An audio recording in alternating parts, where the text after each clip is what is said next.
صدای تمدن، خاولینگ.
خاولینگ باستانی، پاره از سرزمین کهن بنیاد تاجیکان و یک گوشه زیبا منظری تاجیکستان.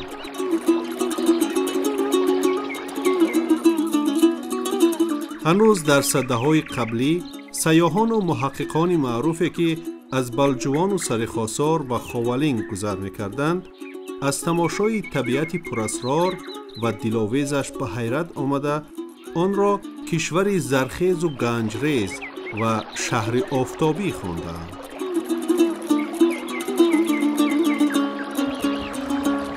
با آغاز روزهای گرم و نرم، ابتدا از بهار تا موسم سرما، تعداد سیاحان داخل و خارج مملکت به این سمت می‌افزاید. چه جای تعجب! خاولینگ کهن بنیاد با طبیعت دلفریب، چشمساران و کوه و دشت و کمر و موضع‌های تاریخی و طبیعیش دردانه طبیعت تاجیکستان است.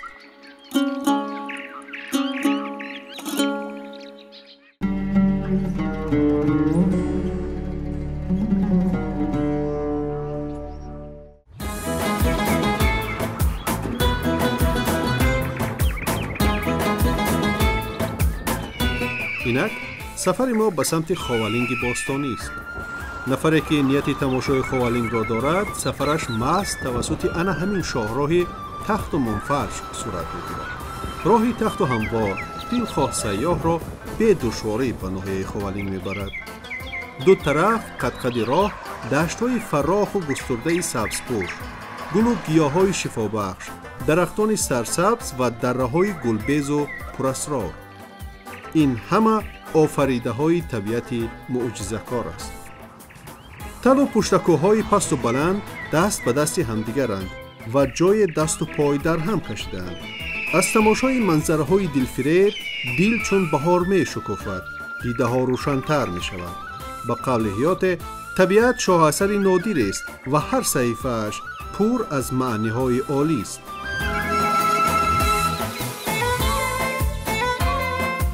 راهبلد و همسفر ما دکتر علم‌های فلسفه پروفسور عبدالمحمد هلالی اصلا جامعه شناس و مورخ است. او فاکولته تاریخی دانشگاه دولتی آموزگاری تاجیکستان به نام صدرالدین عینی و بعداً دانشگاه کمبریج بریتانیای کبیر را با اختصاص خاورشناس ختم کرده است.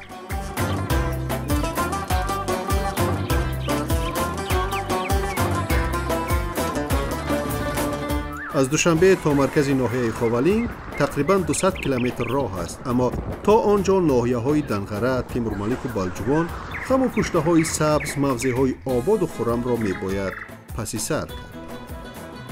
ما را نه تنها منظره‌های زیبای گرد و اطراف، بلکه قصه‌های دلاویز، موضع و یادگاری‌های تاریخی خاولینگ از عهد کهن تا امروز انتظار است.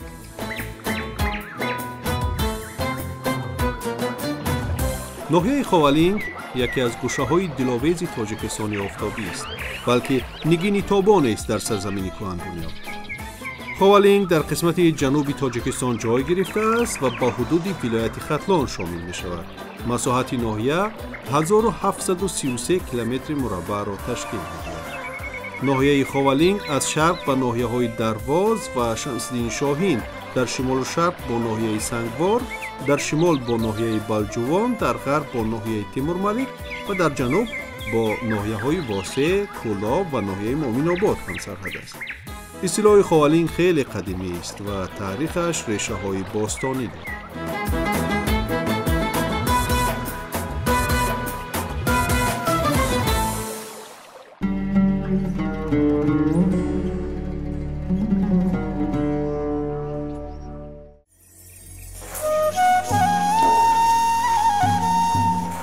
زیبایی‌های طبیعت خوالینگ بسا دل‌آویزند. یکی از موضع خوش آب و هوا و جای فراغت در خوالینگ چیلچنار است. چیلچنار خوالینگ یادگاری طبیعی و تاریخی است. آن موضع سرسبز و دلکشای است میان شهرک خوالینگ و فخر مردم خوالینگ است. خیالاً چیلچنار 40 گرد را می‌ماند که خاک مقدس این سرزمین را مدت چندین عصر نگهبانند. مردم خوالینگ در مورد چنارهای از این پیکر قصه کردن روایت و افسانه ها را دوست می‌دارند.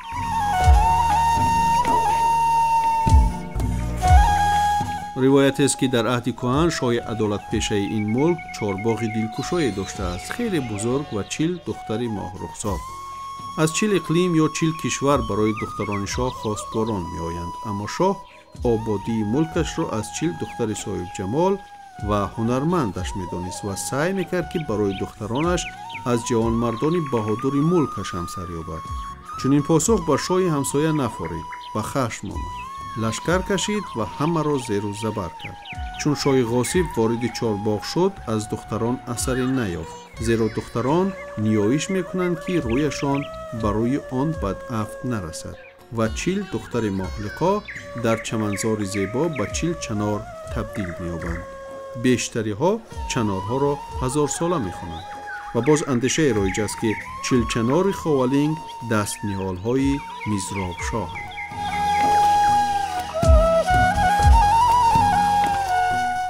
طبق معلومات‌های تاریخی در ابتدای عصر 19 حاکمان منطقه کولاب اصلاً از تبار تاجیک بودند و یکی از حاکمان معروف این دیار با نام میزراب شاه که اصلاً زاده امین منطقه خوالینگ بوده است، در بین مردم معروف و مشهور بوده است. بخصوص در رابطه با این منظره زیبایی که ما در آن قرار داریم، یعنی چیلچنار، و مردم روایت میکنند که این چیلچناری که در اینجا جایگیر است اصلا دستنیالی میزراب شاه بوده است و قلعه‌ای که او ساخته است، قلعه مسکین هم نیز در همین نزدیکی ها قرار داشته است. باز روایت میکنند که میزراب شاه شاعری خوبم بوده است و از ایجادات شاعری و بسیار مصرع‌های شعری تا به امروز باقی مانده است که مردم همین منطقه آن را بعضاً یاد میکنند.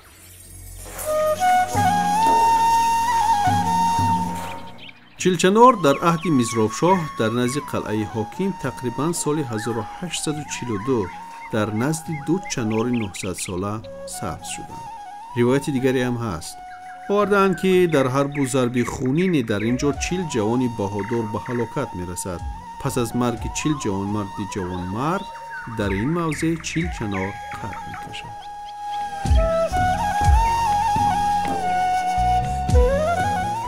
خوالینگ در گذشته چون امروز یکی از ملک‌های زیبا منظر و با مردم عادل و میمونوازش مشهور بوده است.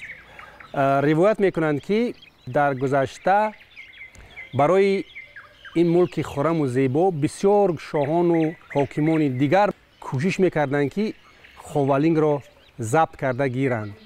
شاه خوالینگ 40 پسر داشته است. وقتی که دشمنان به این سرزمین حمله می‌آورند، این 40 پسر شاه خوالینگ به هلاکت میرسند و موافق روایت ها مادر چنان گریه میکند که از گریهش در همین موضع گویا که چشمه سر میزند و از اونجایی که خون پسران ریخته می شود همین چیل چنار روی میدیند و امروز به همین خاطر مردم آن را مقدس و معتبر میشمارند.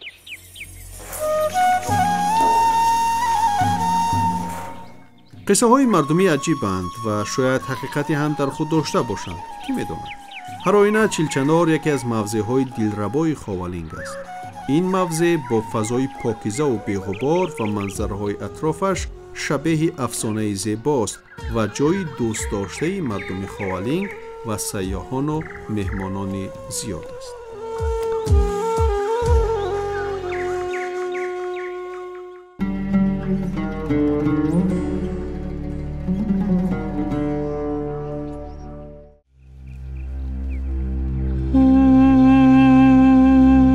قصه چیلچنار خاولینگ روایت کوهی چیل دختران را به خاطر می آورد و ما را تحریک می دهد که به تماشایش رویم. چیل دختران نامی کوه است برون از ناحیه خاولینگ و در قسمت شمالی ناحیه مؤمن آباد جای گرفته است. از مرکز ناحیه خاولینگ تا کوه چیل دختران ناحیه مؤمن آباد تقریبا 50 کیلومتر راه است. حدود این موضع رفته رفته تا بلندی 1830 متر از سطح بحر بلند می شود. اینجا طبیعت پیش نظر تماما با دیگر رنگ جلوه می کند.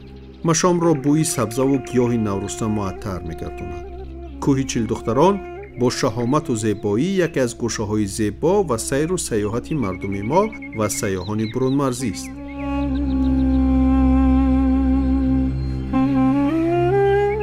آن آلیه زیبایی، پیکره‌های عظیم سنگین، رمز پاکی، سربلندی، وطنداری و غرور. آن را مردم ختلان زمین با افتخار چیل دختران نام میبرند. اطراف کوه چیل دختران روایت معمول است که خرد و بزرگ و پیر و برنای مردم ختلان آن را با افتخار نقل میکنند. طبق روایت پیکرهای سنگین مجسمه چیل دختر خوشلقا و پری پیکر و دلیر و بیباک است که به حفظ سرزمین و خاک وطن برخاستند. چیل دختر شجاع که نیروی اساسی دشمن را پای هم شکست میدادند با حربی نابرابر تاب نآورده در کوه پناه بردند. چون میفهمند که راهی نجات نیست و شکست و اسارت آنها میتواند به شأن و شرف و ننگ و ناموسشان داغ بیارد، التجا میکنند که یزدان پاک آنها را با غاصبان روبرو نسازد. با امر آفریدگار چیل دختری برنا و شجاع هر یک در جای ایستاده‌اش به سنگ بدل میشوند و چون رمز آزادی، پاکی، پاکدامنی، وطن دوستی و خویشتن شناسی تا هنوز در قیامند. قصه های چیلچنار، چیل دختران، چیلتن، چیلبند، چیله و چیلکاکل ما را باور می بخشد که رقم چیل میان مردم ما به حکمت نیست.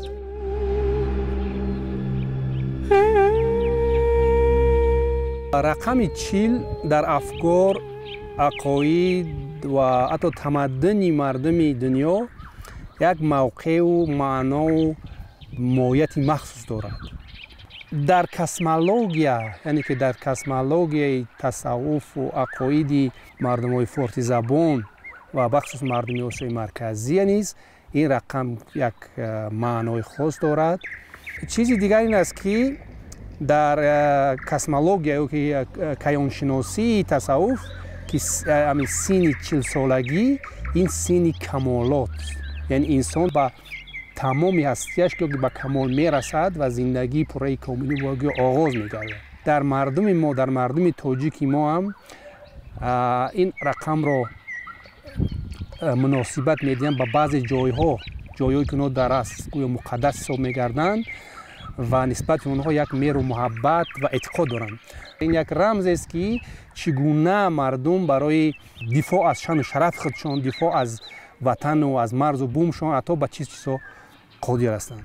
اینجا یک چیز رو مهم رو باید قید کرد که چگونه ارتباطی بین عقاید و افکار مردمی و وابستگی اون به طبیعت اطراف و این وقتی که این جایها یعنی به مفهوم معنای مقدس رو پیدا میکنند، اونا از گفتیم خرابشوی امین میابند و مردم به اینجا سفر میکنند، اون رو تازه و آزاده نگاه میدارند و در عین زمان اونها این جایها رو همچنین یک میراث فرهنگی مردم خودشان معرفی میکنند.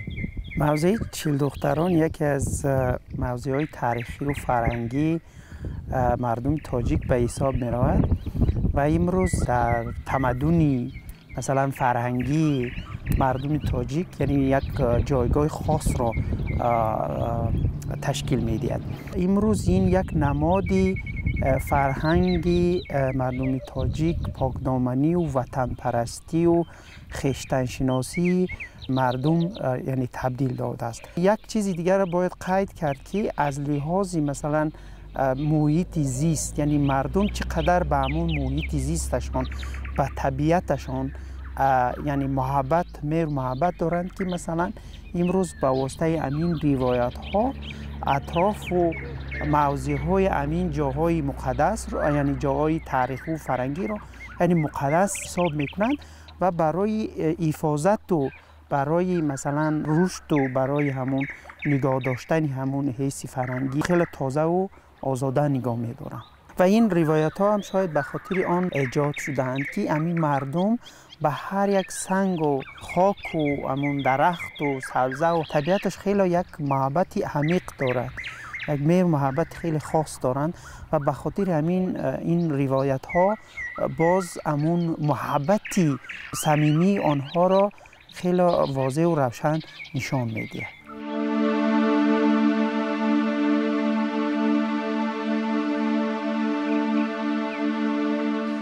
کوه چیل دختران رمز سربلندی و غرور و وقار است.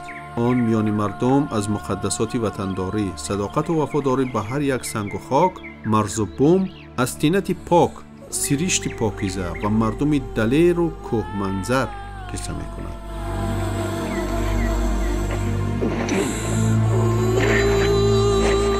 باید قید کرد که لحظه حرب پدر و پسر از فیلم بدیعی رستم و سهراب محض در آن همین موضع چیل دختران روی نوار آمده است که بسا رمزی است. بیشتری ها مدعی‌اند که رستم دستان در اولین دیدار با سهراب پیلتن مهر بست، اما غرور و صداقت و حفظ خاک وطن برای تهمتن، پشتیبان و نگهبان تخت و تاج شاهان کیانی از هرچی بالا می ایستاد.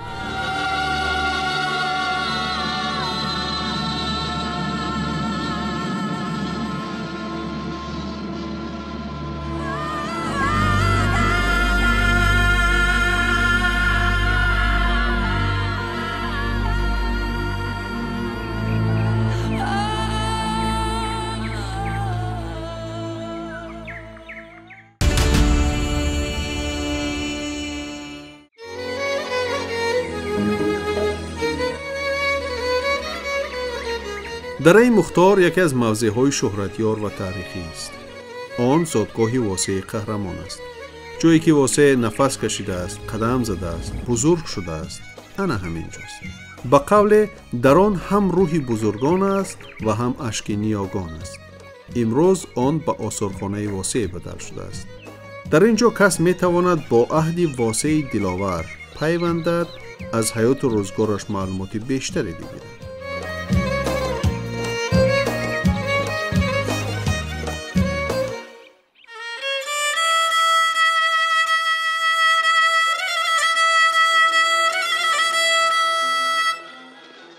هنگام پا ماندن در این موضع مقدس گویا از میان حرب و ضرب خونین فریاد پنهان به گوش می رسد. آن به آه و ناله به فغان دردمندان شباهت دارد. صدا از نیانخانه تاریخ برون می آید. آن اعتراض مردم بر ضد حاکمان ستمگر است. این صدا به طوفان وحشتناک ظهور می کند و خشک و تر می سوزد. شورش واسه نیز از چنین صداست که از قعر دل مردم برون آمد. واسه دلاور روحیه مردم زحمتکش را درک و آنها را با مبارزه بر ضد رذالت و جهالت خواند و در این راه جان باخت.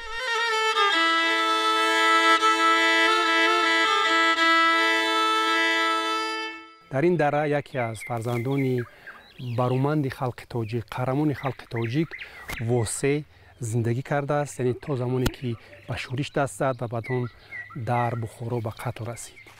خب درباره واسه، درباره زندگی و حیات فعالیت واسه ما معلومات خیلی مفید را از کارمندان آثارخانه واسه به دست آوردیم که اونا خودشون هم از اولاد و اجداد واسه باشند و یکی از آنها ابیره واسه بودند.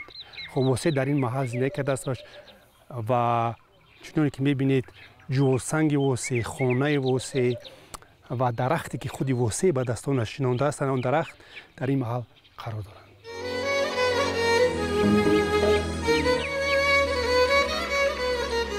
رجب علی کمالوف از تبار واسه دیلاور است. سال 1974 دانشکده دولتی آموزگاری شهر کلاب را ختم کرده است. او 75 سال دارد، اما تا هنوز هم چست و چقان است و خوشگپ و دریادیل. درباره شورش واسه کارنامه‌های مردم و هر یک جزئیاتی در این مختار قصه های زیادی می‌گوید. گفتار و پندارش صمیمی است. آگاهی از تاریخ گذشتگان و روزگار آزاده این مردم فضیلت بهترین انسان است. رجب علی کمالوف آموزش تاریخ وطن را افتخار و تمام کامیابی‌های و موفقیت‌های بی‌نظیر را در خوالینگ ثمره ایام شکوفایی و استقلالیت دولتی جمهوری تاجیکستان می‌داند.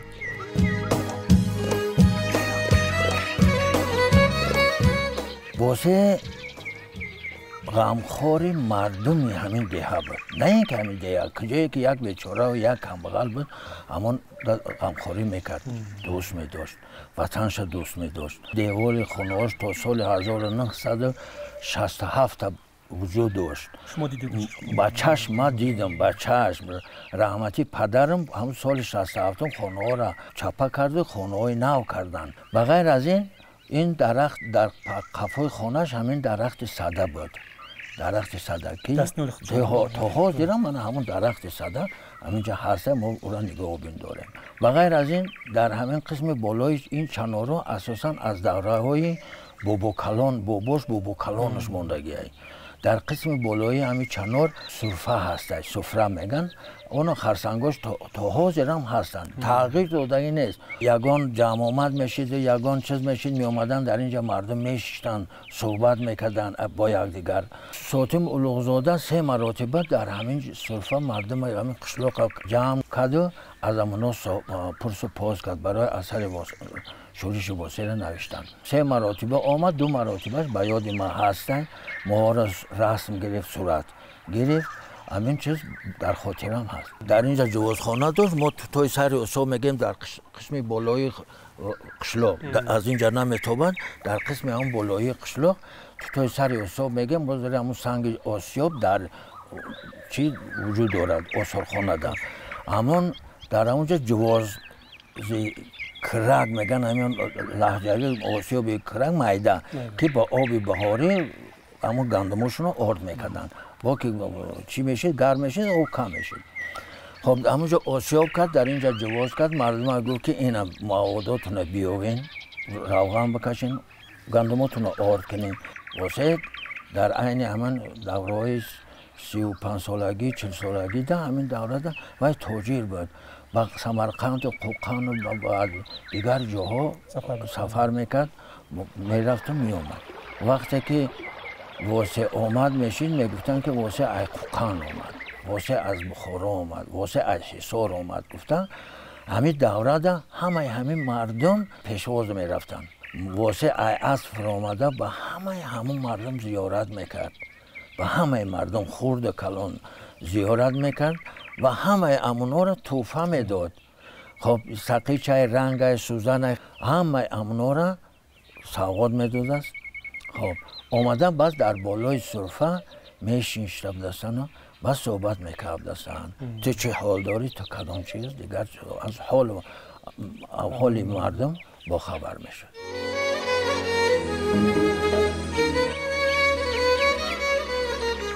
در دره مختار مؤسسه دولتی آثارخانه ممنوعگاه جمهوریوی به نام واسه عمل میکند. نگاره‌های نادیر تاریخی که در آثارخانه دلخواه نفر را به اندیشه وامی‌دارد. قسمت زیادشان زندگی نامه واسه را بازگو میکند. از کنده جواز تا سلاح و نمونه لباس‌ها و شاخه‌های اولادی.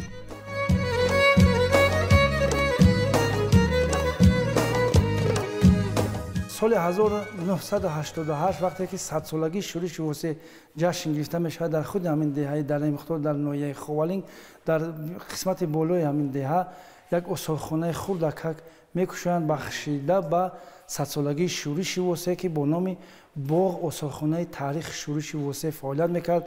اون از سال 90 با 12 واحد کاری فعالیتش رو آغاز کرده. در فوند خود 500 نگاره داشت.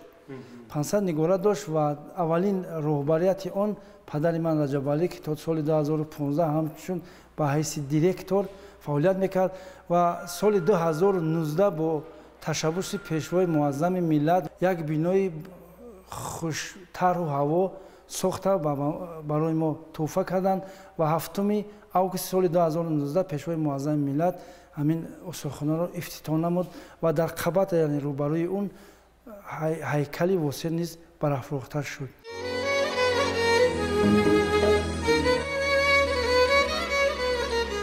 ана ин нигора амсилаи дараи Мухтор ва деҳу дараҳоест ки восеъ ба ҳам муттаҳид сохтааст.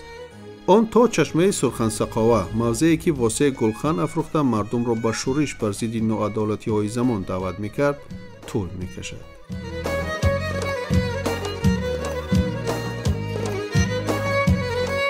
диарамаи деҳаи дараи Мухтор дар замони восеъ сохта шудааст.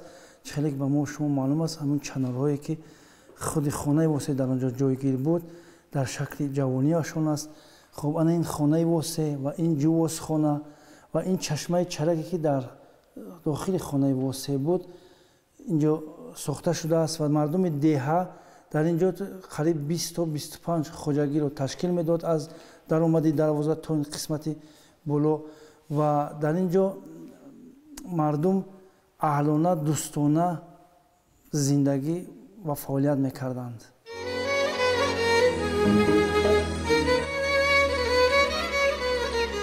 дараи Мухтор мавзеи ободу зебо ва сарсабзу сердолу дарахт аст. дараву пуштаҳои пасту баланд канори ҳамдигаранд ва ҷамъи ёварону баҳодурони восеъро ба ёд меорад. баландиҳои чаканпӯш дасту по ба ҳам кашида ба як вуҷуди устувору мустаҳкам табдил ёфтаанд. бале, баландӣ ёфт кӯҳ аз пой дар доман кашиданҳо ба ҳамин маъно аст. аз дуриҳо камари кӯҳу пушта сабзу гулпӯш метобад, аммо дар асл маъвои набототи нодир аст. дараву пуштаҳои сабзу гулу гиёҳҳои шифобахш зиёд дорад. мардуми таҳҷоӣ ҳар як гулу гиёҳ ва дарахту бутаҳои ин дара ва зодгоҳи восеъи шуҷоъро муқаддас медонанд. албатта, зеро он зодгоҳи марди диловар, зодгоҳи восеъи қаҳрамон аст.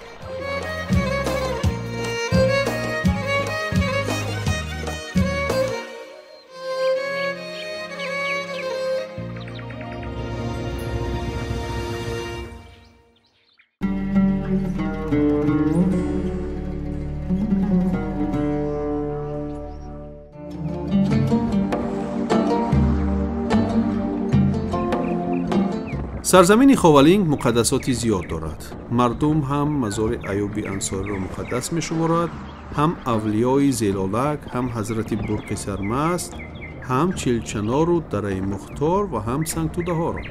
بهار و تابستان تعدادی سیاحان و مهمانان زیاد از گوشه و کنار مملکت و برون از آن به خوالینگ می افزاید.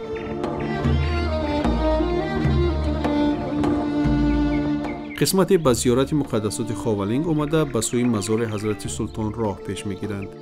میان آنها زنان و موسفیدان، نورسان و طفلان را هم می توان واخورد. جمله دردمندند و به نیت شفا می آیند.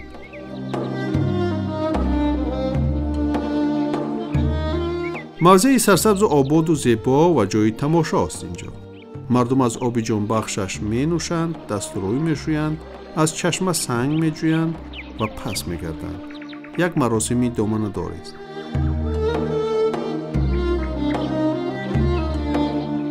آن از اینجا از زیر درختان عظیم چشمه های کلان فواره زده، سپس آب تمام چشمه ها با هم آمیخته جویباری را تشکیل می دهد و به پایین مجرا می جوید. اطراف چشمه ها را درختان کهنسال احاطه کرده است. آب چشمه ها سرد و خنک، خوش‌طعم و شفا بخشد.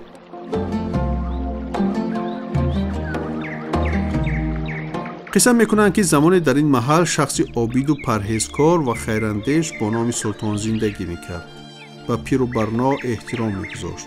خاصه پدر و مادر را زیاد عزت میکرد. انا همین عزت و احترام زیادی مادر او را به مقامی شایسته و بلند رسانید.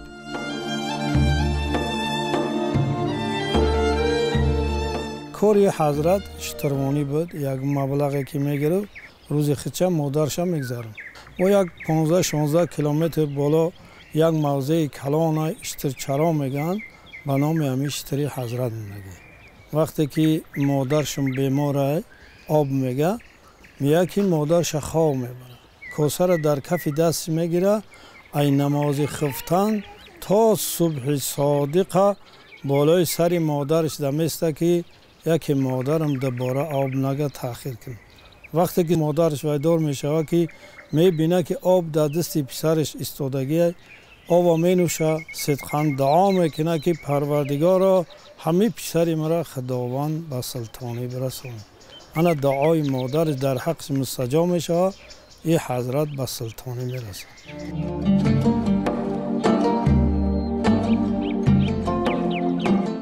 دیگر برزم روایت می افزاید که این موضع به زاده قرنی یمن سلطان اویس قرنی منصوب است. سلطان اویس قرنی چون شخص عابد و پرهیزکار، عارف بزرگ میان مردم معروف است.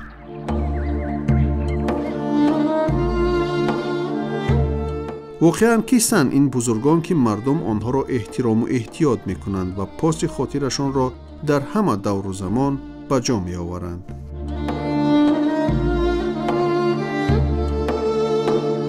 طبق روایت‌های مردمی در این موضع خیلی خوشمنظر یکی از صوفیان معروف اویس قرنی به خاک سپرده شده است. طبق منبع تاریخی گویا در جنگ صفین در سال 656 میلادی اویس قرنی در این محاربه شهید می شود. پیش از به شهادت رسیدنش از یکی از شاگردانش خواهش میکند که مرده مرا در اشتر بار کنید و در کجایی که اشتر ایسته در همون موضع مرا به خاک سپارید. شتر در ناحیه امروزه خوالینگ رسیده است و اکنون قبر او در اینجا قرار دارد. برای چی به این عارف بزرگ لقب قرنی را دادند؟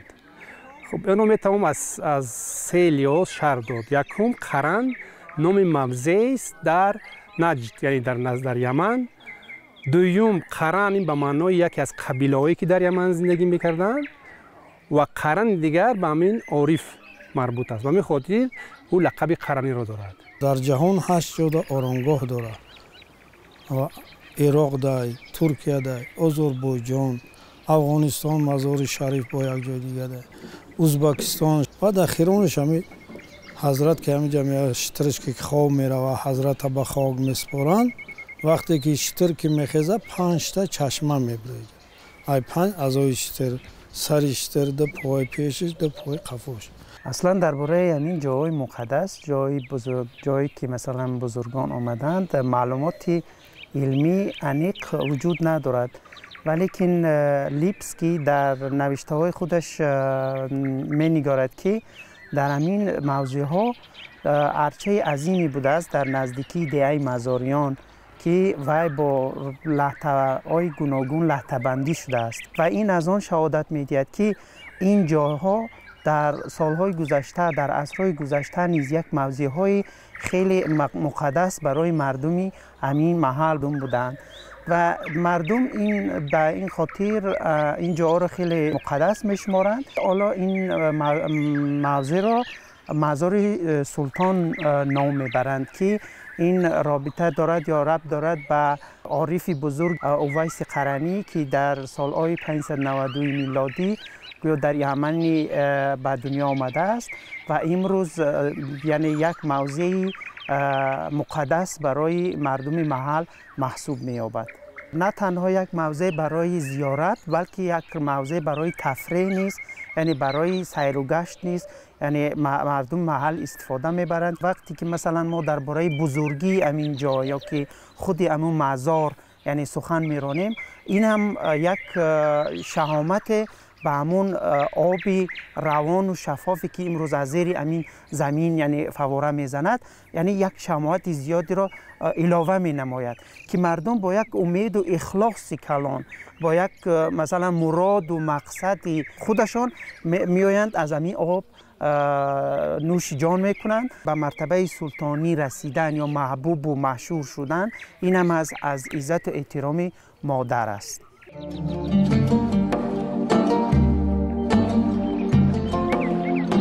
البته روایت و قصه های مردمی و تاریخی به حکمت نیستند. از آنها پند خوبی میتوان برداشت. بله، عزت و احترام مادر میتواند کس را معتبر گرداند.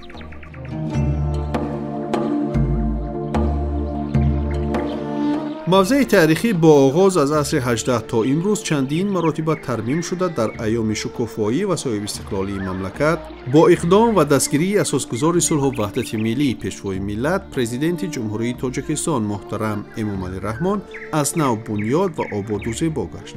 الحال در این موضع برای سیاحان و مهمانان تمام شرایط ها مهیا است.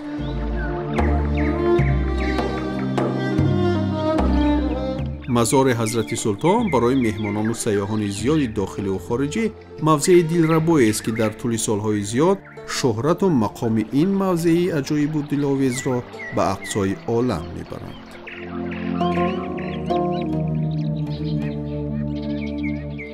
در پیش ما را دیگر قصه های عجایب و غلطی انتظار است. ما اطراف گذر قاضی، توت‌های خلوتی، چشمه قزغن و همزمان درباره سنت و عنعنه‌های زیبای ملی که تا امروز میان مردم خاولینگ پای برجاست قصه خواهیم کرد، اما با نوبت.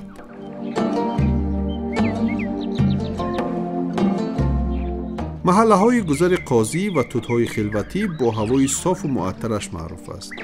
اینجا طبیعت معجزه‌کار بهترین شاهکاریش را به طور حیرت‌آور آفریده است.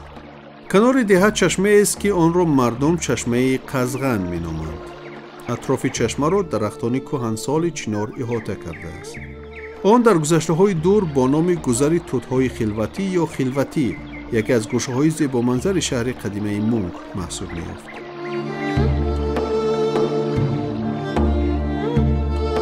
با عقیده علامه باباجان غفورов حاکم چینگیزی امیر قزغن در ابتدای عصر 14 ایام سرما وقت خود را در سرای 5 امروزه و تابستان در شهر مونگ می‌گذراند و بیشتر به شکار و غارتگری مشغول می‌شد. اندیشه رایج است که شاید چشمه به نام حاکم چینگیزی مربوط باشد، اما این فرضیه بیش نیست، زیرا کم به وقوع آمده است که مردم نام چنین اشخاص جاهل را جاویدیت بخشد و تا دیر نگه دارد.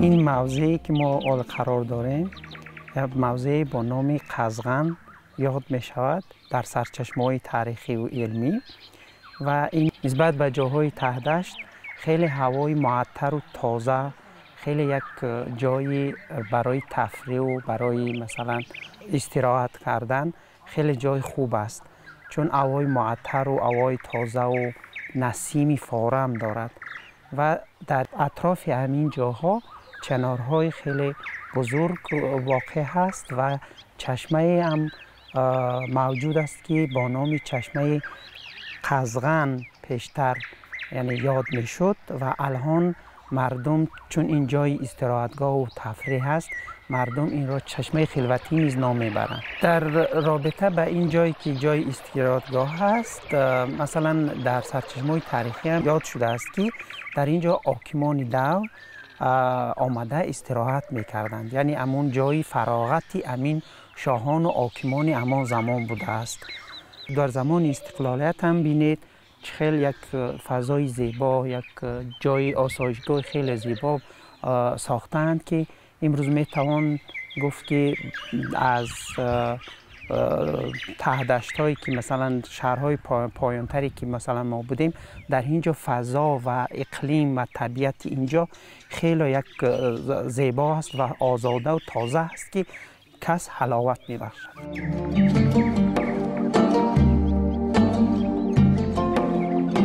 الحال چشمه قزغن یک موضع بیشتاسا و گلستانی حقیقی را میماند. در اینجا ثمره مهنت مردم زحمت دوست بر اعلی پیش نظر است. زحمت با ثمرشان گواهی آن است که مهنت نکو حاصل خوب به بار دارد و حاصلش پیروزی هاست.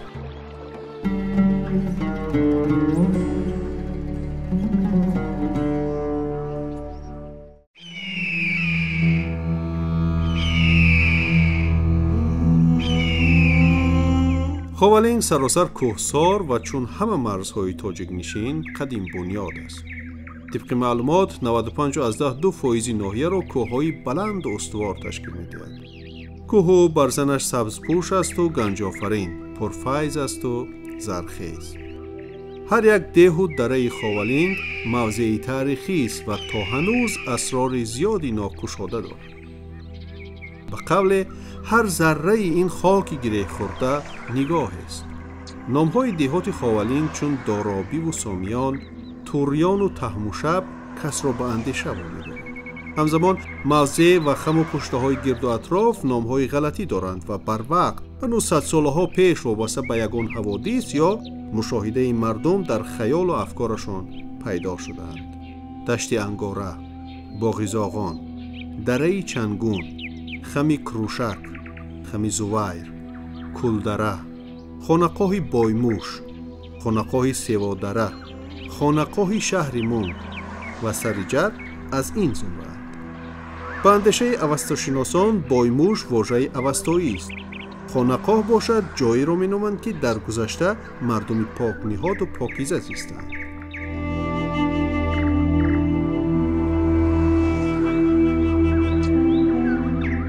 قدیمترین موضع را در خاولینگ کلدره می‌خوانند. از مرکز ناحیه تا کلدره تقریباً 16 کیلومتر راه است.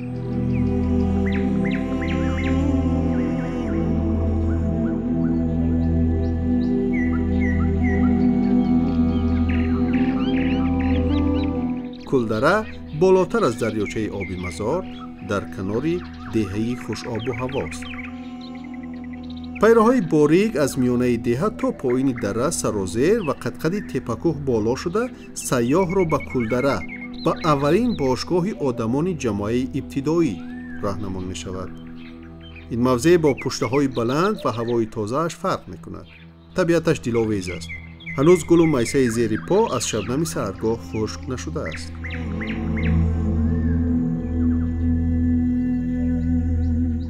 آن اولین اقامتگاه آدمان جماعه ابتدایی.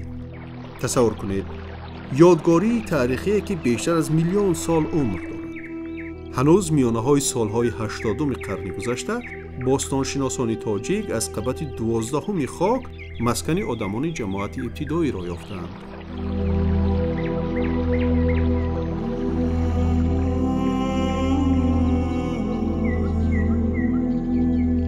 کلدره یکی از قدیمترین جایهای اسیای مرکزی به شمار می رود.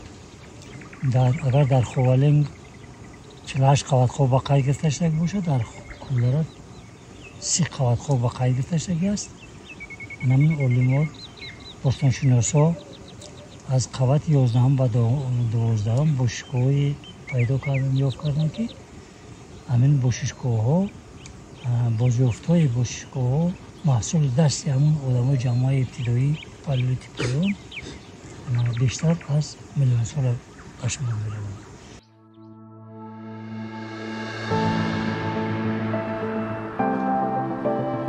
باستانشناسان تاجیک در کلدره با راهبری فدیم رنف سالهای زیاد کاهش‌های باستانشناسی انجام دادند. نهایت سال 1984 با آنها میسر شد که قدیمترین آثار پالئولیت پایین را در کلدره کشف سازند.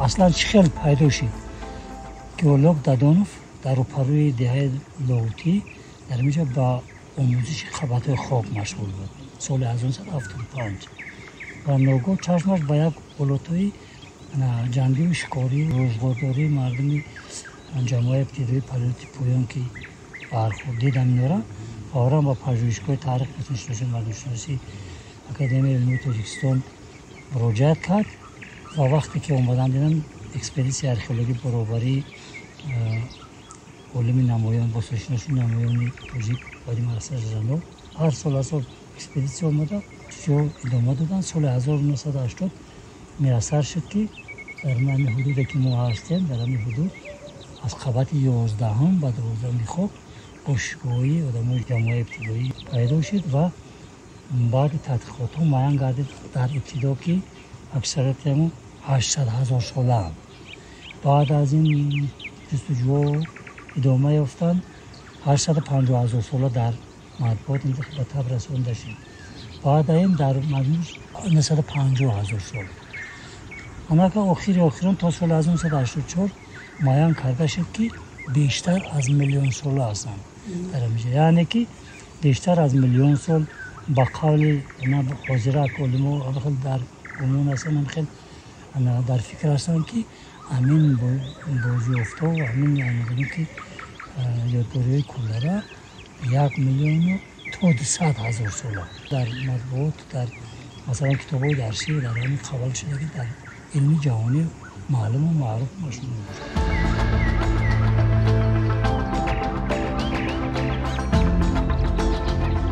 قعر دره را انبوهی درختان سبز پوشانیده است. گلوگیاه و درختان سرسبز در قعر دره در دامان طبیعت به کمک کسی قد کشیدند. در اینجا قبض‌های خاک سیاه، زرد و سفید، جگری و رنگ‌های زیاد معین شدند که بیشتر از میلیون سال باز عمر دارند. یادگاری‌های عصر سنگ کلدره چون آثار قدیم‌ترین پالئولیت پایانی در تاریخ و تمدن جهان صحیفه‌های نو را گشود.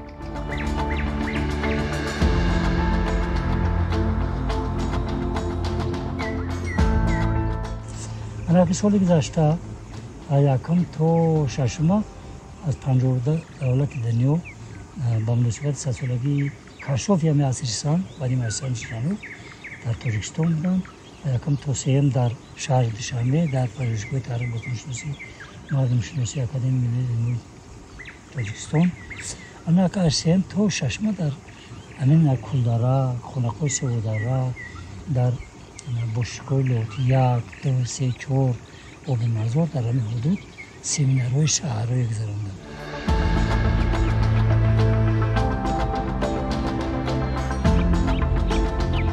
از این بلندی در سمت چپ نچندان دورتر از کلدره قطار تپکوهای پست و بلند را میتوان دید.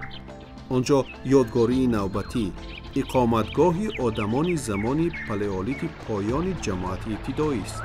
این موضع پس از کلدره دومین و قدیمترین گوشه آسیای مرکزی محسوب می‌یابد.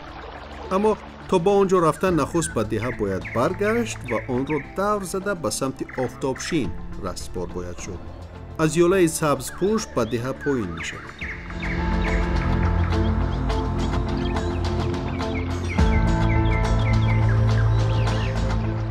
ساکنان دهه خیلی مهمان نواز و صمیمی اند. در خانه هر یک ساکن دهه برای مهمانان و سیاحان باز است و در هر یک خاندان محصولات تر و تازه شیری، دوغ و جرغات یافت می شود. دلخواه سیاح می تواند در اینجا فراغت و یک دم نفس راز کند.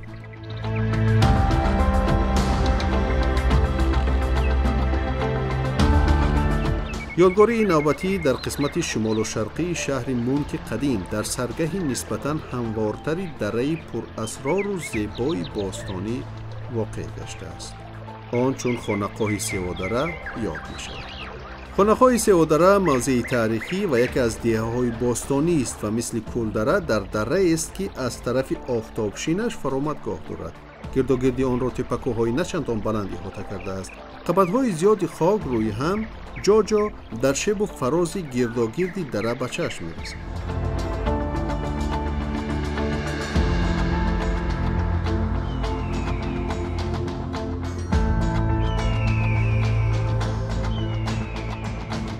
در این موضع باشگاه آدمان ابتدایی و بیشتر از 40 دانه آلات و اسباب آنها دریافت شده است.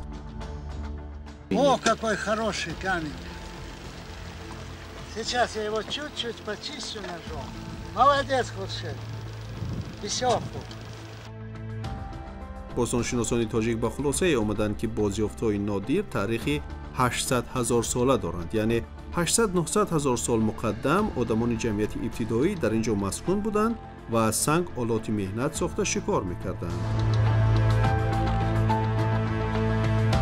Вот перед нами каменное орудие человека, которое сделано 130 тысяч лет тому назад. Оно находится в погребенной почве. Так сказать, как говорят археологи, инситу, то есть непосредственно на месте.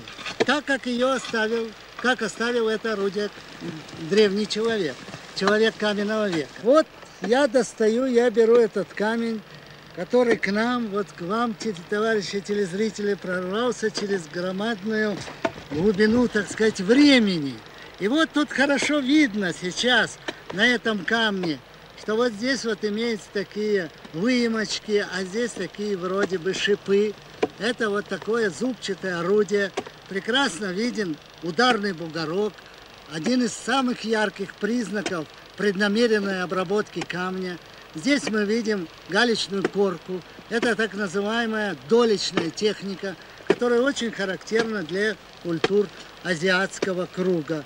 Здесь также мы видим сколы на поверхности. Это мы называем спинка, это мы называем брюшком. Так вот, на спинке мы видим много сколов. Значит, человек перед тем, как сколоть этот отщеп, этот осколок, он обработал поверхность гальки. Это очень типичное орудие, бесспорное орудие, которое мы уже неоднократно встречали в лесах.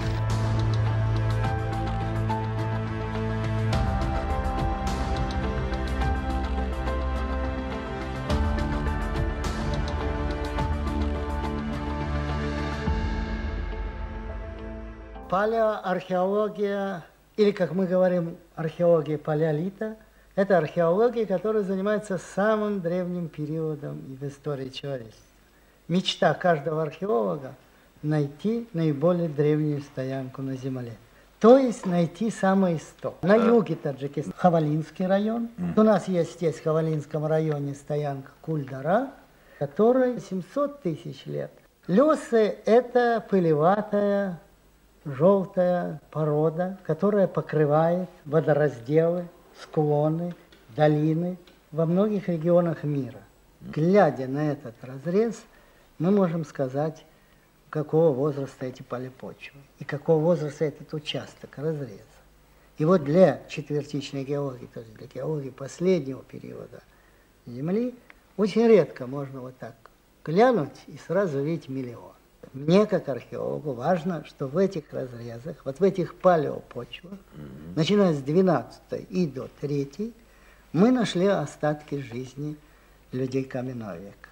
дар гузаштаи на чандон дур олимон, муаррихон, бостоншиносон бар он ақида буданд ки ёдгориҳои таърихии асри санг ки минтақаи ҳозираи тоҷикистон таърихи тақрибан 200 000 сол доранд.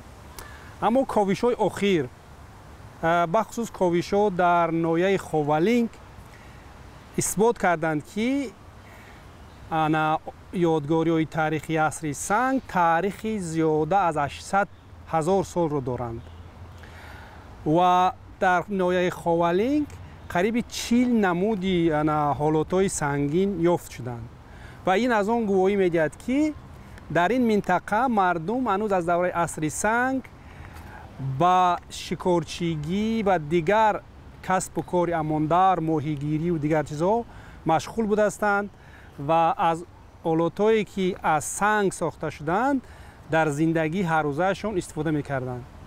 ин олотҳо асосан аз сангҳои соили дарёо месохтанд ва хеле дар назар оддиам метофтанд ва шакли секунҷа шакл доштанд ки як вай метавонист ба зудӣ дар кафи дасти одам яъне ки ҷой бигирад. ин сангҳоро ба исол сангҳои галка мегуфтанд.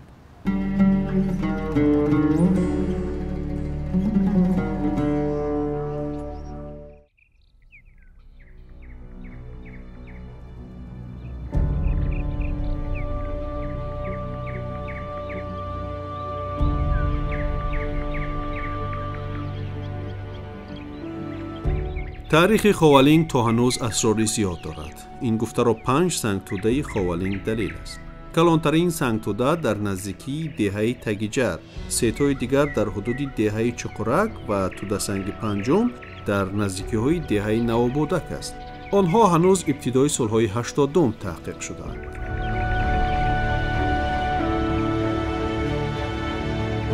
ҳеҷ кас аз ҷониби кӣ ва бо чӣ мақсад гирд овардани тӯдаи сангҳоро надида бошад ҳам, аммо дар бораи онҳо қиссаҳои зиёд мегӯянд.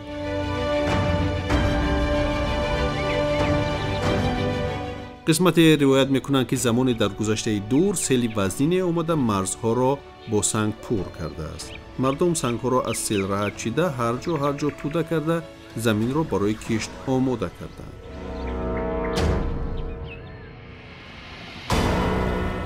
дигаре пайдоиши тӯдаи сангҳоро ба аҳди Искандари Мақдунӣ нисбат медиҳад. гӯё пеш аз ҳарбе ки дар حدود خوالینگ صورت گرفته است.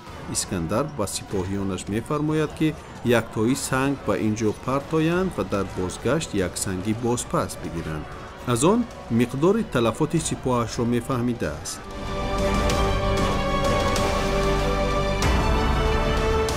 نفر دیگر سنگ‌توده ها را عموماً کار دستی آدمی نمی‌دانند.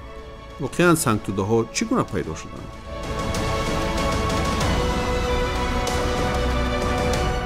در خوالینگ در همین تعدادش در همین حوزه آبی مزار 5 تا سنگ‌توده واقع گشتند که کلانترینش همین سنگ‌توده‌ای که ما در نزد قرار داریم. این سنگ‌توده نزد تگ جرا میگن، پیشتر یک دیه هم بود سنگ‌توده نام داشت که با دیگر جواب بعد مهاجر کرده کشاندن دیه را. درباره سنگ‌توده نقل روایت‌ها خیلی زیاد هستند. با برعکس با روایت‌ها است که وقتی که خطلان زمین در که میوه اسکندر مقدونی و یا که عربا مثلا اسد بن عبدالله سال 725 که همین مردم با مبارزه برآمدن، هر کدام یک سنگی هم پرت افت، همه رفتن در اونجا محاربه سخت، در محاربه مغطان نزدیک کوی حضرت خوشمومین امروزه نزدیک مرکز پایتخت هم خطلان زمین آلبوک که در همونجا بسیار نبردهای سخت به وجود میاد و بعد همین شکست خوردن مثلا عربا مردم گشته اومده، هر کس همون زنده ماندگی ها یک سنگی میگیرن و همین قدر سنگی که در اینجاست گویا که برای حمایه وطن خاک او مرز و بوم همین شهید شده.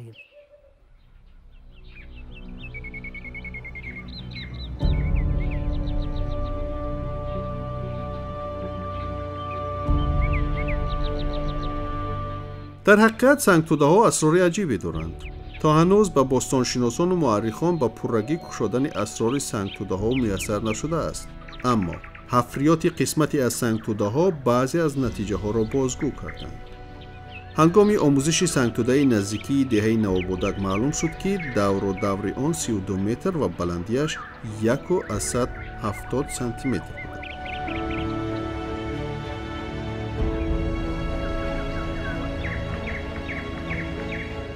خودترین یعنی را باستانشناس مرگ ملاقانی سال 1979-80 کند تحقیقات گذران در ته همه سنگ‌ها همش تا 20 سانتی متر سنگ کلان زیاده 3-4 میلیون سنگ بود. برای هم با خلاصه آمدن که فکری که یک سنگی پرداختن شاید که این نقل روایت افسانه پشت.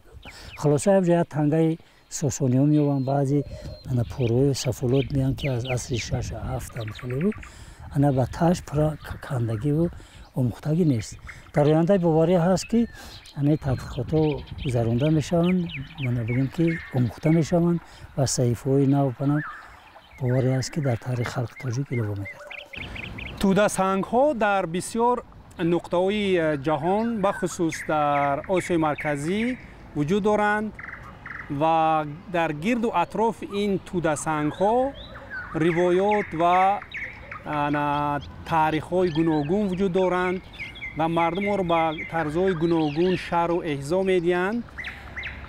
اما در علم باستانشناسی به خصوص تاریخ تا به حال به طرز عمیق معین نگردیده است که این سنگ توده ها از کجا پیدا شدند و اهمیت آنها در چیست. مردم نسبت این جایا با همچون یک عبادتگاه، همچون یک جای مقدس نیز اشاره میکنند و آنها مورد احترام خاصی مردم هم نیز قرار دارند.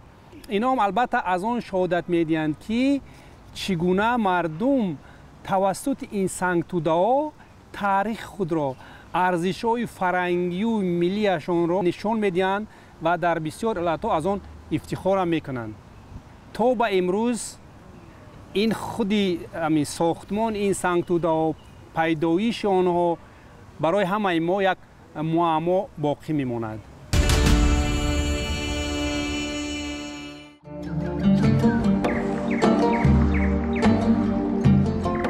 یادگاری‌های تاریخی خوالینگ بیشتر در سر راه قدقدی آبی مزار در همواری‌ها جای گرفتند. میان آنها فاصله چندان زیاد نیست.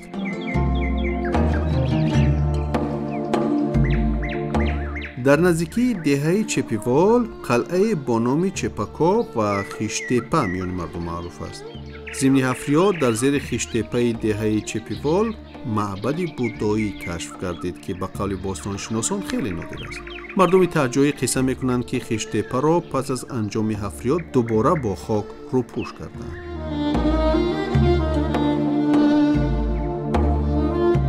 میرزا اسایف ساکن همین دهه است. او 66 سال دارد و اطراف یادگاری تاریخی چپیوال و کافتوکابی آن قصه کردن را دوست می‌دارد. این یک امر طبیعی است، زیرا با قصه های خیشتپه او به گذشته به خاطره های ایام بچگیش دوباره باز می‌گردد.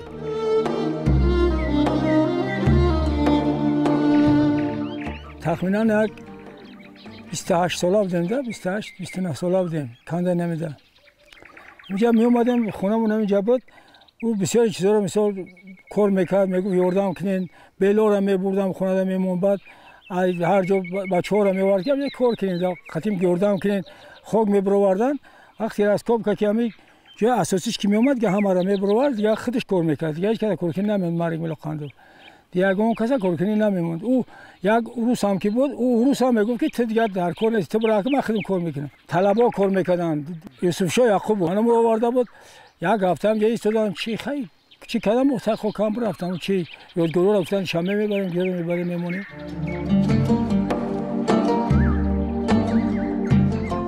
دیر بودایی در خاولین چهارمین معبد بودایی است که باستانشناسان در جنوب تاجیکستان پیدا کردند. الحال از قلعه چپیوال یا معبد بودایی خیشتپه تنها طرح و شکل کاوش‌های باستانی باقی مانده است و خلاص.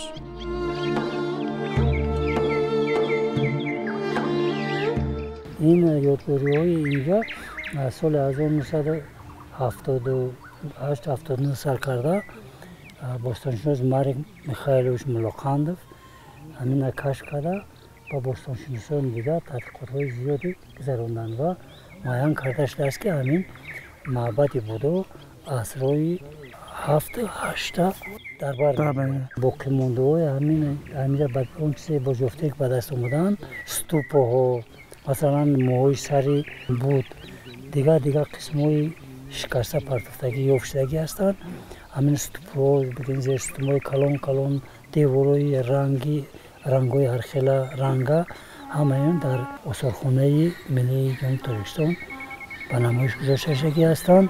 خیشتپه یعنی این در اینجا خیشت می ساختند یا که برای چی هم خیشتپه می نامند؟ در همین نزدیکی ما یک کارخانه خیشتپزی هم هست که در اونجا خیشت‌های بیشتر از 20 نماد خیشت استحصال کرده میشه. اینجا را چپول میگن، مردم محلی چپیوال میگن. چپول هم کلمه هندی است، منصوب به بتخانه است. نه بر جنگ از ایران زمین اومدیم و فرمان چپول چین اومدیم.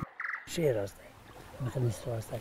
اما که در همین چپول وقتی که خیشت‌ها که پیدا شدن در گیرد اطراف همین خیشتپه نام گرفته. مثلا پیشتر همین تپه‌ای که در زیر چی بودنش معلوم نیست، نامی همین خیشتپه گرفته شده است. بعد در علم هم همین خیشتپه قبول شده. شما چی فکر میکنید که همین مردم همین جا یعنی بود پرست بودند یا در همون زمانش؟ ختلان زمین ولایتی که خیلی اشاره کردن شهری بود، آبادان بود، بسیار مردم بود. شهرهای هولبوک، پارکار، اندیجرک، لیواکانت، هیلوا دیگر شهر کو بودن.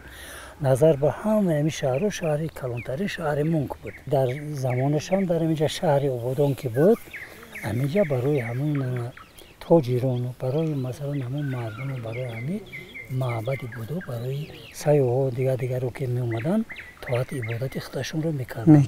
خصوصا همین تمدن مردم اوریان نژاد در اینجا خیلی بگیم که نشانه‌هاش هست و ما گفته نمیتونیم که همه مردم در اینجا بود پرست.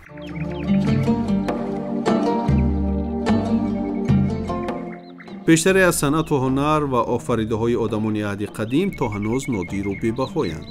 حفریات خرابه‌های معبد نشان داد که دیوارهای آن با نقش و مصوره‌های خاصی کشی بودایی آرا یافته بوده است. در میان جای دایر تالار بزرگی بوده است که نقشی صلیبی داشته، راهها از آن به خانه‌های دیگر می‌برند. در اساس بازیافت‌ها میتوان خلاصه کرد که معبد در انتهای عصر 7 و ابتدای عصر 8 بنیاد شده، بعدتر خراب گردیده است.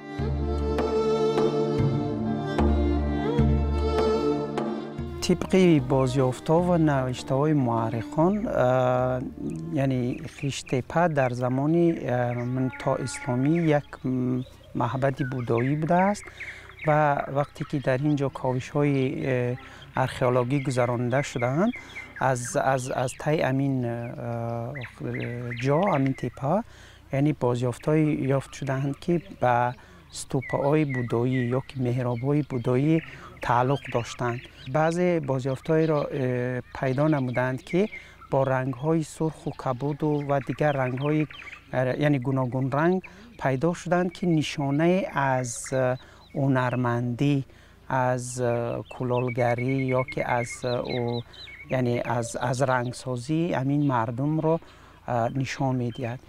و بعضی مورخان یعنی قید می‌نمایند که یعنی وقتی که این بازیافت‌ها را پیدا نمودند، شاید این محراب‌ها یا این استوپه‌ها را زیارتچیان یا که همونایی که سفر می‌کردند و به همون دین بودایی محسوب بودند یا منسوبیت داشتند، آنها را یعنی اینجا آوردگی باشند.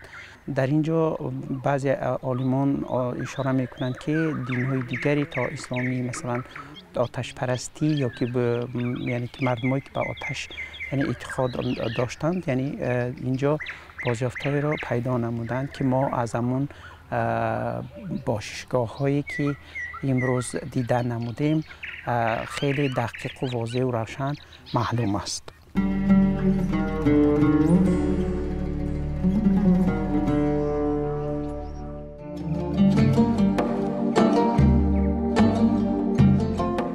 ویرانه‌های شهر مونک در حدود دهات خانقاه و شهر مونک به نظر می‌رسد.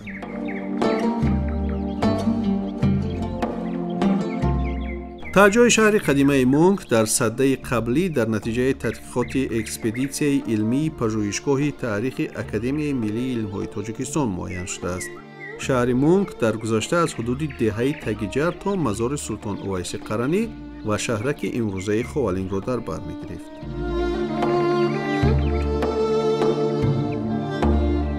تا هنوز هنگام پا گذاشتن در تهجای شهر کهن سر هر قدم بعد باران سیل یا کارهای ساختمانی بازیافت‌های گوناگون یافت می‌شوند. سفالپاره‌هایی که سر هر قدم در اینجا وا می‌خورند خیلی خوش‌صفتند. آن از رونق کلالگری شهادت می‌دهد. بازیافت‌ها خیلی نادرند. در هر کدام آن نقش دستان هنروران ممتاز، علم و هنر و صنعت محفوظ است.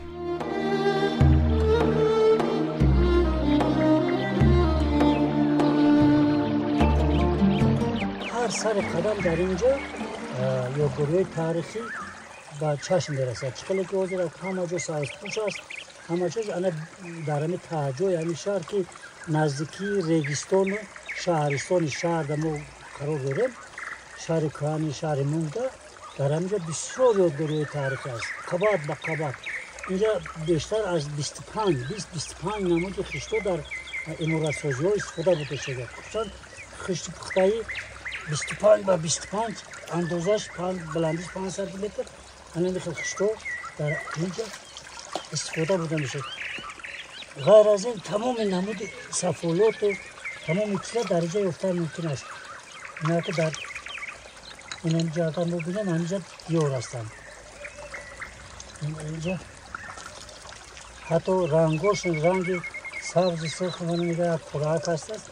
اینجا در همین رنگی هست که تو حاضر رئیس بود خشنه افته است که در هزارها سال در درون آب زیر برف بارون چی خشت تغییر نیفته است. این دسته زرد. انا که هر سر قدم ها این همیجا ایاب جوها که همین ما چقدر اکل یادگاری ها چقدر بازیافتا یافته ایستادیم که همه همین بسیار تاریخ قدیمه داره نقش دستانی گذشته های ما هستند. من این یکی همین نشون میده که همین در دستی در چرخ های کلالی انمی سوختش زرد کدام نمودی ظرفی هست که اینجا نشونای هم هست که انمی چرخ کلولی استفاده بری چرخ کلولی از عصری 3 و 2 پیش میلاد از آن رشد تمدن اولیو به ما معلوم است.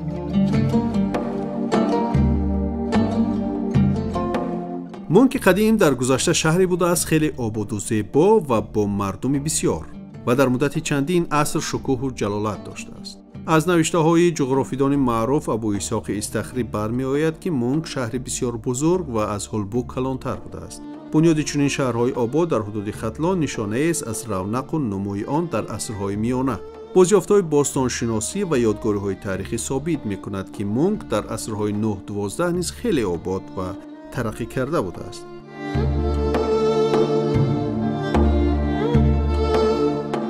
از سرچشمه‌های تاریخی معلوم است ختلان زمین بسیار شهرک‌ها داشت از جمله هولبوک، پارگار، اندیجرک، لیواکان، هیلاورد، تاملیات، سیود کلانترین شهر سیرنا اودام بسیار مردم و آبادان شهرمون به قلم داشته است. مثلا استعاری و حدود عالم و دیگر اثرهای علمای سیاحان عرب و عجم اشاره کرده شدند. موافق سرچشمه‌های تاریخی شهر مونک یکی از شهرهای کلان باستانی بوده است که در این از روی امون بازیافت‌های تاریخی یا بازیافت‌های آرکئولوژی که در اینجا کشف شدند گواهی آن می‌دهند که این شهر خیلی یک شهر هنرمندان بوده است، زیرا از بازیافت‌های امون آرکئولوژی شیشه‌های رنگارنگ و شیشه‌های عطریات، آرایش‌های زنانه گواهی آن می‌دهد که شهر مونک یعنی یکی از شهرهای آسیای مرکزی به حساب رفته و با این بازیافت‌های تاریخیش گواهی آن است که یعنی هنرمندان زیاد در این شهر زندگی می‌کردند و همچون یک جاهای تاریخی و فرهنگی امروز تاجیکان به حساب می‌رود. الحال تعجای شهر قدیمه مونک را انبوهی درختان خرد و بزرگ، خوانش پرنده‌های خوش‌آواز و شرشری آبی چشمه‌ای که از زیر درختی عظیم برون می‌آید شهامت می‌بخشد.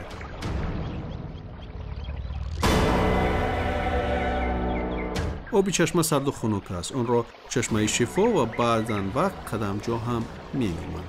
درختان عظیم جا باقی ماندند و از جانب ساکنان دهه حفظ می‌شوند.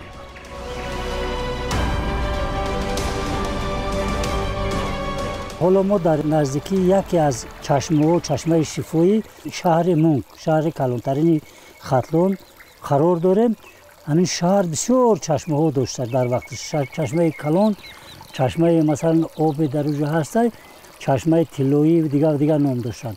ما حاضر در نزد چشمه شفا قرار داریم که در اینجا موافق نقل روایت ها به واسطه قبور آورده شده است. در حدود همین شهر 7 گل هاوس بوده است. گل هاوس حاضر در 3 تایمی گل هاوس ها آب هست. همین خیلی مانند همینجا قبور قطعی آورده شده هستند.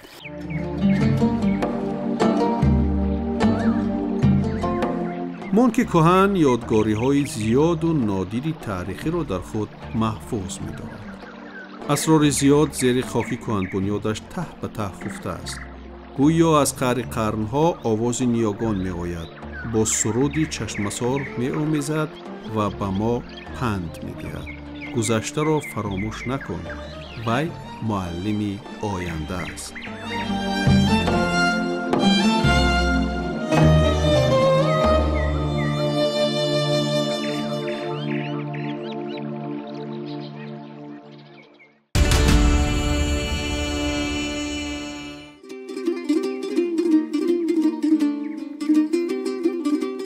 اصلاً مردم خوالینگ همگی هنرمند و خوشروزگار و خوشگفتارند. در هنر میکوشند و آن را ارج می‌گذارند.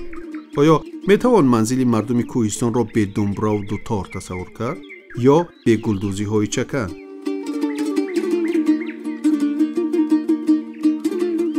در ناحیه خوالینگ نیست نفری که عبدالحلیم قرایف و رعناگل آدینایو را نشناسد. آنها را چون بهترین عائله هنرمند می‌دانند و احترام می‌کنند. آنها 50 سال با همند، بدون که روزگار را با هم چشیده فرزندان خوب و صالح را تربیت کردند. عبدالحلیم قرایف 71 سال دارد. چون انانه نیک مانند دیگر مردان کوهستان نوازش دوتار را دوست می دارد. فلکی هم می خوند. دمبره و دوتار از قدیمیت فلکسرایی دلیل با اعتماد است می گوید. دمبره و دوتار در همه حالت، در حالت یأس و ناامیدی، در خوشحالی و شادی و سرور برای کوهستانی همدم و غمگسار است.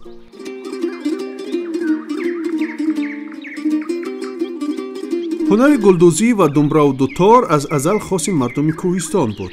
چکن و دیگر نقش و نگار گلدوزی را در هنر رعناگل آدینایوا و پیوندانش میتوان بها داد. او را در محله و برون از آن خرد و بزرگ، پیر و برنا با احترام بیبی چکندوز نام میبرند. بیبی رعناگل 69 سال دارد، اما ساعتی هم بیکار نمی نشیند. او از زمره بانوان صاحب هنر است. عمل زیبایش خاندان هر یکی محله و ناحیه را زینت میبخشد. عملش شایسته تحسین و آفرین است، زیرا هنرش پر آب و رنگ، جذاب و دلرباست. چادرهایی که بیبی چکندوز با زحمت زیاد با نوگ سوزن روی آن گلستان منقش ساخته است، تقویت اندیشه است. خیال او با معرفتش اختصاص دارد و از مادر به ارثیت مانده است.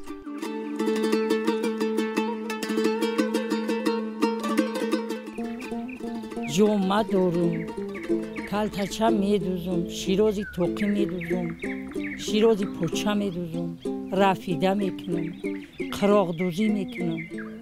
همه همین هنرما میکنم. من هیچ وقت ایورا نپرتفتم. همه همیره من وقتی که مثال کاری خونه را میکنم با میام میشینم، همین چیرم کار همین قراغ دوزی ما میکنم، عصبم آرام میشوم.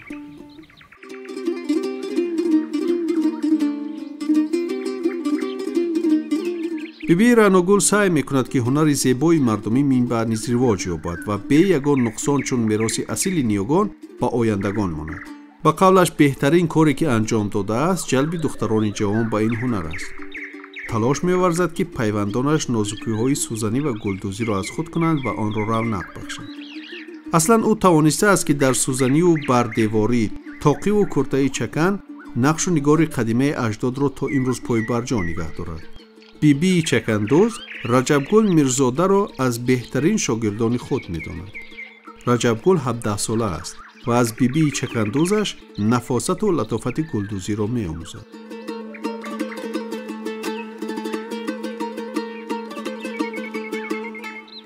هر یک دختره که از پشت کرته چکن، کرته میلی خچه، وقتی که ما هم میاره با بر میکنیم، رنگ اصیل دختر تاجیک میشه. تاجیکستانی خودمون معرفی میکنیم. لباسای دیگر ده همین لباسا خوبتره. مقصد هم خودت میدوزی یاد میگیری، هم با بر میکنی و چه خیلی زیبا میشه، هم در پیش دیگرها در هر جا نمایان با لباسی میلی خود. زیبی همین دختر تاجیک همین چکنه اطلاس قدر است.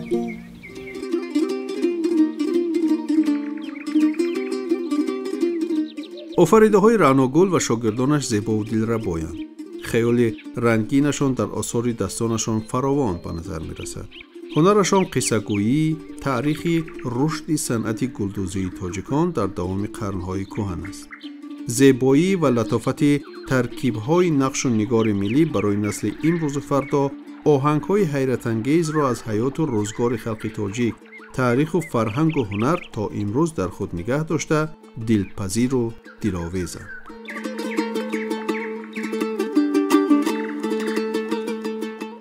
هنرهای مردمی از اون دوره‌های پیش تا آزرم یعنی از نسل به نسل گذشته به نسل جوان آمده رسیده است و امروز این نقش ها و این طبیعتی که مثلا زیبایی که این محل دارد بیشترشان هنرمندان در امون هنر خود در امون محصولات هایی که می آفرند یعنی نقش می آفرند، مثلا در چکن دیده می شود طبیعت زیبای همین محل، در هنرهای کندکاری، در موسیقی، در آهنگای موسیقی که مثلا آهنگای کوهستانی را به یادی کسب می‌آورد و این اما از آن شهادت می‌دهد که شهر قدیمی مو از دوره‌های خیلی قدیم تا به امروز که امروز ناحیه خاولینگ نام گرفته است با هنرمندی و هنرمندان خویش خیلی معروف و مشهور بوده است.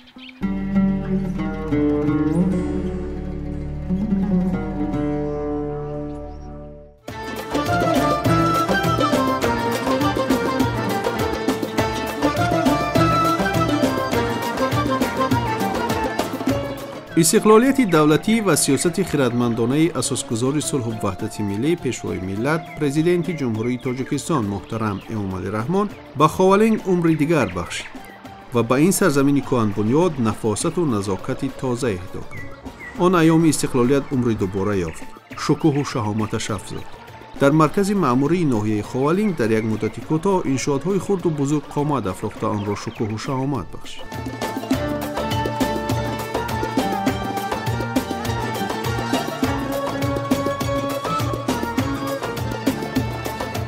این حال شهرک خاولینگ با بیناهای زمانوی زیبایش که ایام صاحب استقلالی مملکت قامت افروختند خیلی زیبا و باشکوه است. مردم کوهستانی خاولینگ را سعادت و نشاط در پیش است و قصه های کهن و دلاویز، آهنگ و نوای باستانی در فضای پاک و آسوده وطن با شرافت فرزندان فاضلش 100 ساله ها، 1000 ساله ها جاویدان خواهد بود.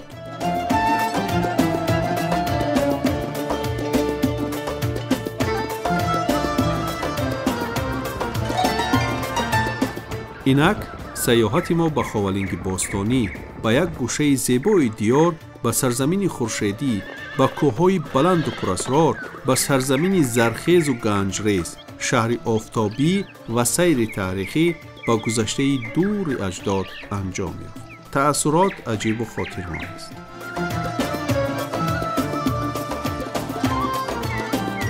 خاولینگ کهن بنیاد را میتوان به یک آثارخانه زنده با قاموس صنعت و هنر نیاگان شباهت داد که از قیمت بی‌بهای تاریخی، باستانی و هنرهای ملی زیاد برخوردار است.